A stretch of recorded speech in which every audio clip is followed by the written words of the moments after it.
Hi, this is Jack Stanley, and I wanted to share something with you.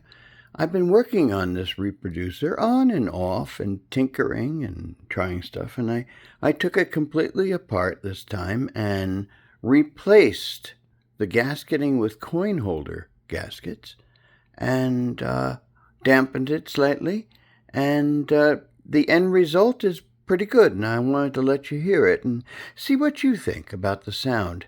I'm playing this on an HMV 101, which has a very little horn, so it won't be that powerful or strong on the bass, at least, because it doesn't really have that much of a horn. But there is quite a bit of bass already in this, and I think you'll find it rather interesting. So without further ado, let's give it a try.